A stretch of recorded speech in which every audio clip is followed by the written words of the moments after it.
13 fatos e curiosidades sobre o faraó Akenaton. Também conhecido como Amenófis IV, Akenaton foi o faraó do Antigo Egito da 18ª dinastia entre 1353 e 1336 a.C. Em suas 2 décadas no trono, ele alterou profundamente a religião egípcia e introduziu novos estilos artísticos e arquitetônicos. Tentou remover os nomes e imagens de alguns dos deuses tradicionais do Egito e mudou a capital do Egito para um local anteriormente desocupado.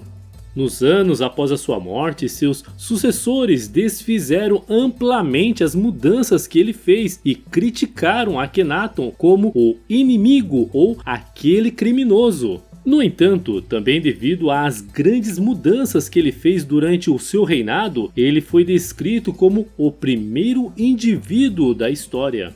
Ele se perdeu da história até que Amarna, local de sua cidade, foi descoberta no século XIX. Escavações iniciais por Flinders Petrie em Amarna iniciaram um interesse no faraó, cuja tumba foi desenterrada em 1907 em escavações de Edward Ayrton. O interesse em Akenaton aumentou depois das descobertas da tumba do faraó Tutankhamon no Vale dos Reis, que provou-se ser filho de Akenaton em um teste de DNA realizado em 2010. Acredita-se que uma múmia encontrada em KV-55 em 1907 seja dele.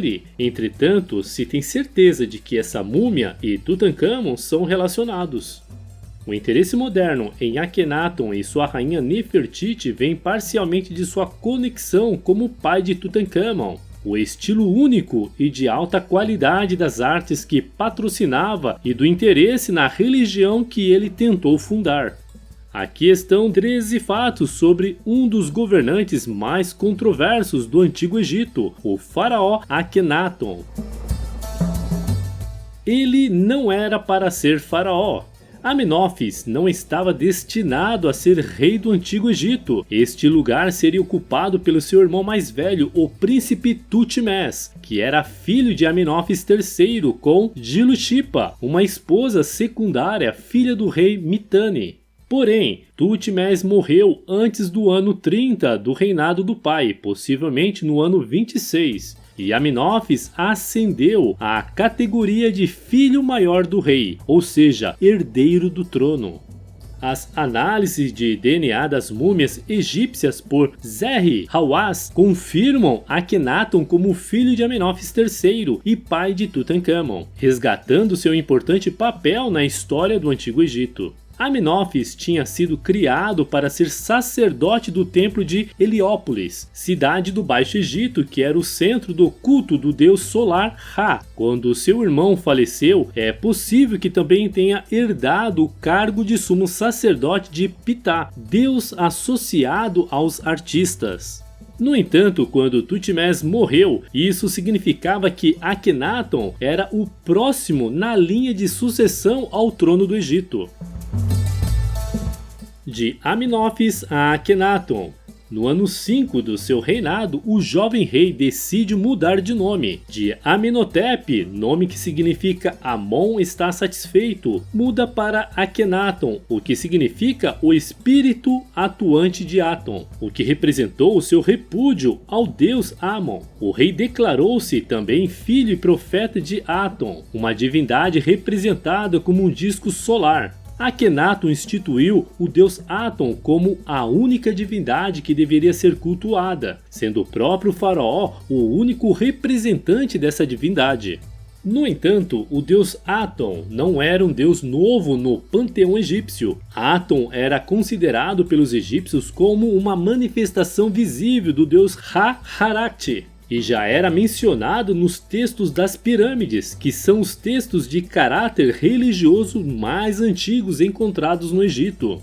O que há de novo na religião introduzida por Akenaton é o lugar central de Aton, remetendo outros deuses ao desaparecimento ou a uma posição secundária. Dessa forma, Akenaton pode ser considerado o criador da ideia do monoteísmo. Não se sabe ao certo quais teriam sido as motivações de Akhenaton para tomar essa atitude. Aponta-se o poderio do clero de Amon, que possuía terras na Ásia e na Núbia, assim como pedreiras, minas e rebanhos. Todos esses bens seriam transferidos por Akhenaton para o templo de Aton, que mandou construir numa nova cidade, Akhetaton. Ele era casado com Nefertiti. Embora o momento exato de seu casamento seja desconhecido, Amenófis IV parece ter se casado com a rainha principal de seu reinado, Nefertiti, na época de sua ascensão ou logo após. Por todas as contas, eles tiveram um casamento muito amoroso e Akhenaton tratou Nefertiti mais perto da igualdade, o que era altamente incomum. Durante muito tempo, defendeu-se que Nefertiti teria uma origem estrangeira, devido ao fato de seu nome significar a Bela Chegou, mas atualmente a maioria dos investigadores considera que ela seria egípcia, talvez natural da cidade de Akhmin. A união entre ambos parece ter sido imposta pela mãe, que seria a tia de Nefertiti. No entanto, entre os dois desenvolveu-se um grande afeto e Nefertiti alcançou um protagonismo político sem antecedentes entre as esposas reais.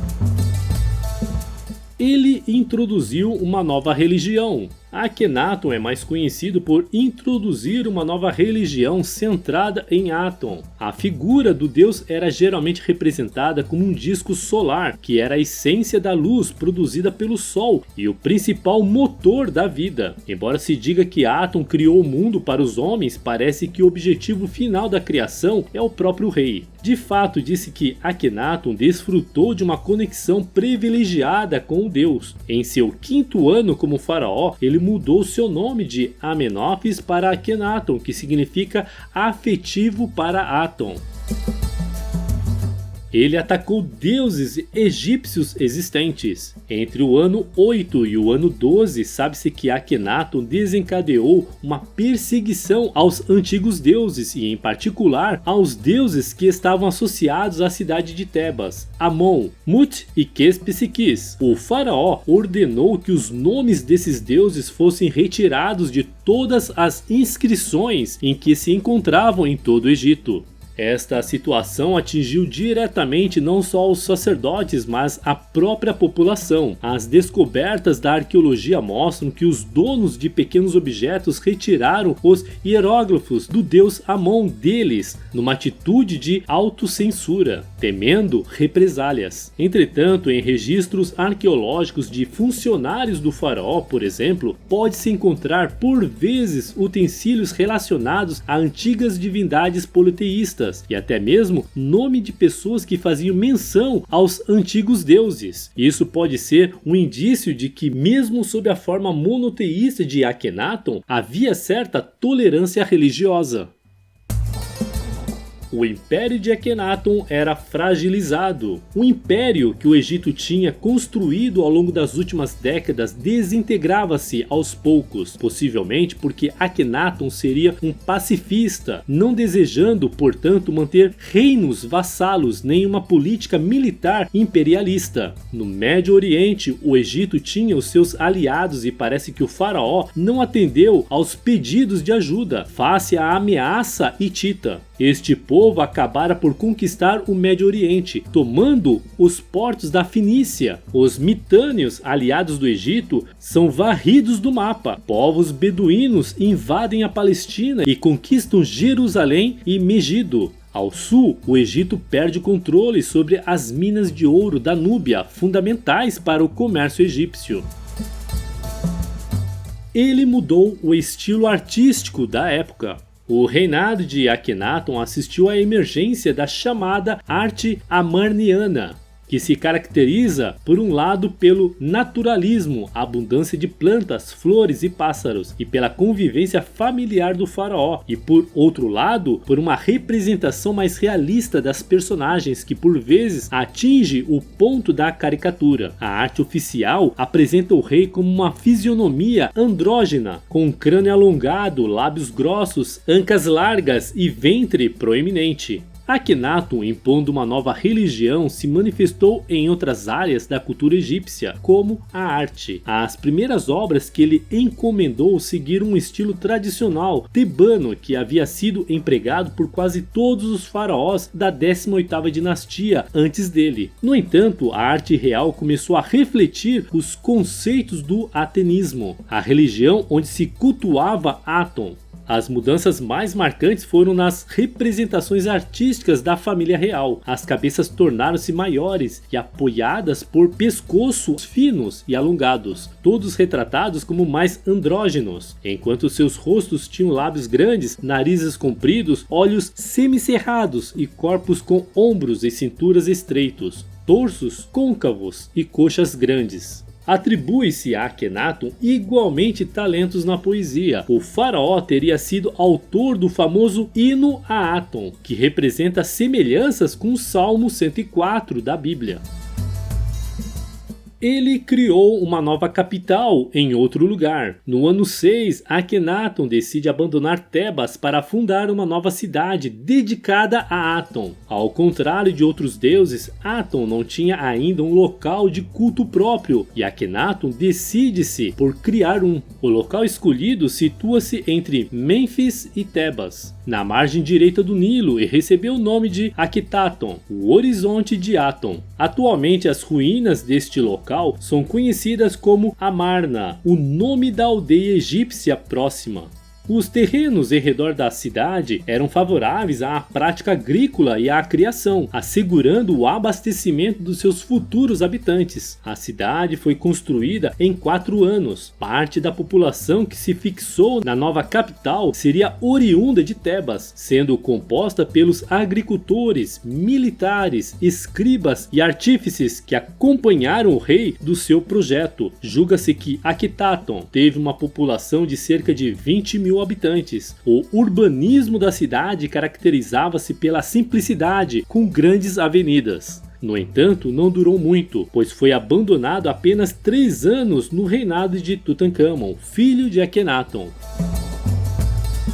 Não está claro se seu corpo já foi descoberto. Não se sabe ao certo sobre a morte de Akhenaton, a não ser que faleceu no 17º ano de seu reinado. A sua múmia poderia talvez ter sido queimada ou colocada no Vale dos Reis. Suspeita-se que tenha sido assassinado a mando dos sacerdotes, prejudicados por sua administração austera. Uma múmia masculina encontrada na tumba KV55 é considerada como sendo a de Akhenaton. Ele foi sucedido por Semenkaré e Tutankhamon. Akhenaton reinou por cerca de 17 anos. Aproximadamente no ano 15º do seu reinado surge um misterioso corregente chamado Semenkaré. Alguns egiptólogos acreditam que Semenkaré era a rainha Nefertiti que assumiu atributos de faraó para tornar suave a transição de governo para o herdeiro do trono, que nessa época deveria ter por volta de 4 anos de idade. Outros acreditam que ele era na verdade o filho mais velho de Akhenaton, o irmão de Tutankhamon, que lhe sucedeu. Seja como for, nada se sabe sobre Nefertiti após o ano 15º. Na opinião de Cyril Lauderdale, Nefertiti morreu no ano 13º ou 14º do reinado de Akhenaton. Semenkaré reinou por cerca de 2 anos até que, aos 8 anos de idade, o jovem Tutankhamon foi elevado ao trono do Egito. Seu breve reinado foi marcado pela reaproximação da família real com o clero tebano do deus Amon. Lembrando que Tutankhamon morreu quando tinha aproximadamente 18 anos de idade. Tanto que também o faraó recém-entronizado trocou seu nome para Tutankhamon, a imagem viva de Amon, selando uma certa paz com os sacerdotes de Tebas e com as antigas tradições egípcias. As radiografias feitas na múmia de Tutankhamon mostram um golpe no crânio, o que levanta a hipótese de ter sido assassinado. Tutankhamon foi sucedido por Ai, que reinou 3 anos, e este por sua vez foi sucedido por Horemheb.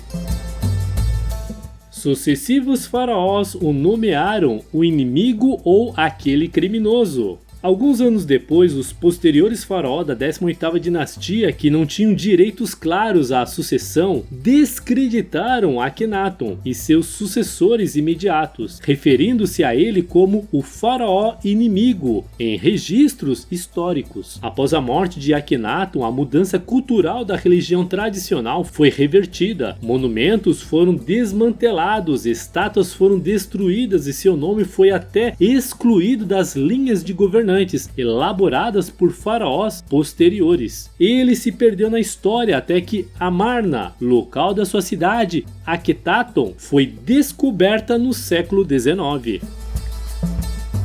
Ele foi descrito como o primeiro indivíduo da história. É claro que os principais princípios da religião de Aton e as mudanças no estilo artístico foram pessoalmente iniciadas pelo próprio Akhenaton, e não uma política geral da época. Embora o culto de Aton tenha desaparecido rapidamente, muitas das invenções estilísticas de Akhenaton e composições em grande escala foram posteriormente incorporadas a trabalhos futuros e, como resultado, ele foi apelidado de o primeiro indivíduo da história. Akhenaton era um alien? Seria Akhenaton um híbrido? Um hermafrodita? Quais os mistérios que rondam seu nome com seres alienígenas? Os antigos faraós diziam que ele procedia da linhagem direta dos deuses, e essa seria uma das evidências físicas dessa descendência divina, no caso Akhenaton. Da mesma forma que Akhenaton, sua esposa Nefertiti, apresentava nas representações artísticas um crânio estranhamente alongado. Dentre os mistérios desse faraó, o que mais se destaca é a representação do faraó em estátuas e inscrições com o corpo numa estatura de escala maior, traços finos dando aspecto de hermafrodita, além do crânio alongado, olhos exageradamente rasgados e pescoço alongado. A teoria de que essa civilização antiga e outras tenha ligação com extraterrestres é conhecida como a teoria dos antigos astronautas, trazida pelo autor suíço Erich von Däniken, com seu livro Eram os Deuses Astronautas. Dentre várias teorias que especulam a misteriosa figura de Akhenaton, temos até um manuscrito de Sigmund Freud, que faz referência a que Akhenaton fosse Moisés, que deu continuidade à sua visão monoteísta no Egito. E aí, o que você achou do vídeo de hoje? Você já conhecia algum desses fatos do faraó Akhenaton? O que mais te impressionou? Comente com a gente sua opinião sobre este assunto, pois adoraríamos ler e responder seus comentários abaixo. Se você gostou desse vídeo e ainda não está inscrito em nosso canal, se inscreva e clica no sininho para não perder nenhum vídeo intrigante que postamos todas as semanas. Se você quer aproveitar e aprender um pouquinho mais, não deixe de clicar em um desses vídeos que estamos sugerindo para você. Até o próximo vídeo!